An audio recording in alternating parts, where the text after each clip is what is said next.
let them go on their way to Mexico, of course. So I said that butterflies live about 2 or 3 weeks, which is true. Most butterflies do live about 2 or 3 weeks. However, there's always a rule breaker. Whenever you have a rule, there's always a rule breaker. And monarchs can be one of those rule breakers. Monarchs are really cool. They can have 2 different life expectancies. They can live 2 to 5 weeks, or they can live 7 to 8 months. And what determines how long they live is the time of year and what's going on outside in nature. So if you see a monarch, also where they're living, if you see a monarch in the conservatory, it's only going to live about 2 to 5 weeks-ish. If you see a monarch outside in Canada, in Ontario, in June, July, or early August, it's only going to live 2 to 5-ish weeks. However, this time of the year, if you see a monarch butterfly, it's going to live 7 or 8 months. How does the butterfly know what month it is? Especially after a week like last week when it certainly felt like July outside. Well, monarchs can pick up on cues that are going on outside in nature, and there's 3 cues in nature that tell the monarch it is time to migrate, it is not time to mate and lay eggs. So the one cue is that the temperatures usually start to get cooler, is one cue, and that does happen around the beginning of August. We had some cool days. The second cue that tells a monarch it's time to go to Mexico and live longer is that the milkweed doesn't look as good. It's starting to die off. It's not nice and yummy. It looks all kind of wilted and bitter, more bitter than usual. And the third cue is that the daylights are getting shorter. It's not, the sun isn't coming up at 5:30 in the morning anymore, and it's definitely going to bed a little bit sooner as well too. These guys are pretty excited. We'll let them go in a second. So those 3 cues actually shut down the monarch's reproductive system, and physically these guys can't reproduce until next year, which is good. That means they can focus on getting to Mexico. Mexico's in that direction over there, roughly southwest. And these guys will live 7 or 8 months, which is long enough to get down to Mexico. They're actually going to get down to Mexico at the beginning of November. It takes 8 to 10 weeks to get down there. They're going to be fatter when they get down to Mexico than when they left here. I think that's absolutely amazing. They're flying somewhere between 4,000 to 7,000 kilometers, and they're going to gain weight. That's amazing. That's amazing. And they gain weight by drinking lots of nectar from flowers like the ones that you see here, especially the yellow, the goldenrod. That's a really abundant one along the migratory routes down to Mexico. And then they get to Mexico, they're sleeping. They're only going to sleep on the trees in Mexico that are high up in the mountains, the Oyamel fir trees, and they're going to sleep for about 4 or 5 months. So November, December, January, February, into about March is when they sleep.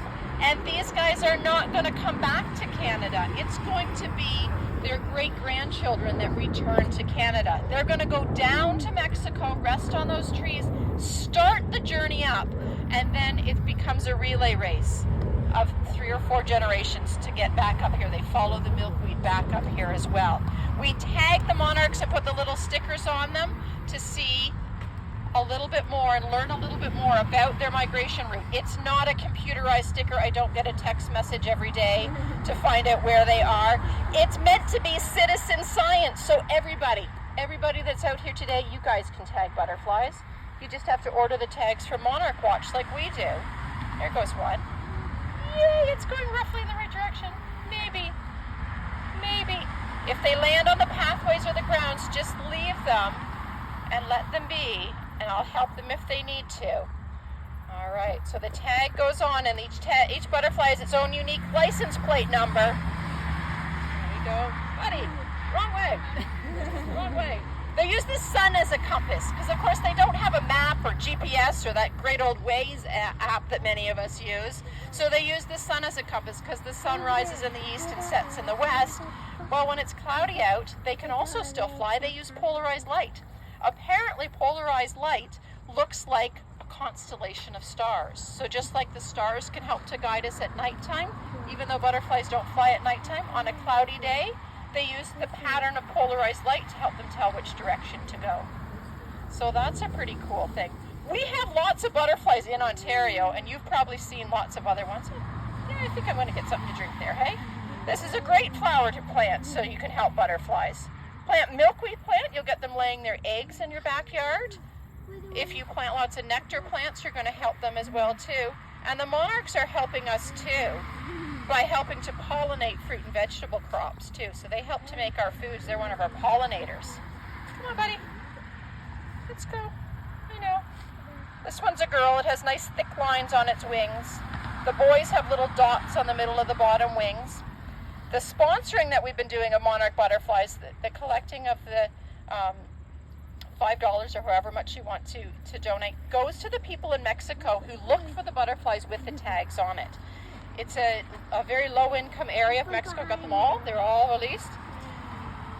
Those houses don't have running water the same way we do. They've got dirt floors. They heat and cook with wood. So one way that they can make money is by looking for butterflies with tags on it. So that's what the sponsor Monarch is for. So if anyone wants to sponsor, you can do that, and I can write down the tag numbers that we released at this one. This is our last release for this year. This year, over the last 2 days, we've released about 35 butterflies in total, which that's about what we've been releasing for the last number of years. I'd say in the early 2000s. 2006 was my best year ever for collecting monarch butterflies. Over in that field over there where there's now the Quonset, that used to be a field that had some plants very similar to this, I collected over 100 an hour that year.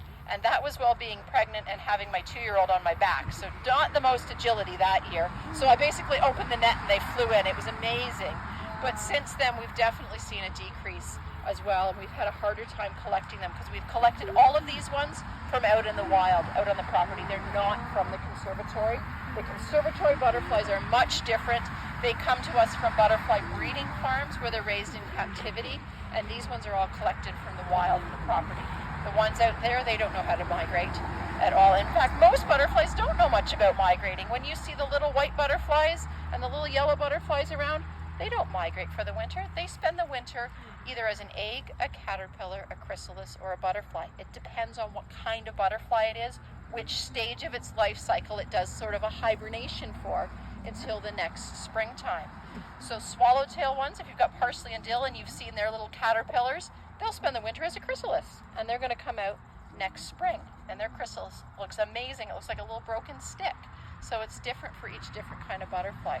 So the monarchs will migrate down there, sleep on the trees, and they're the only butterfly that migrates down to Mexico. It's the longest migration of any insect in the world, and possibly even any animal in the world, and it happens in our backyard, and they are a species at risk. They are on our endangered species list, and they are on our species at risk list. As a species of special concern, which is the lowest part on the thermometer, but there is a recommendation to bring them back up to be endangered as well. So we help the butterfly population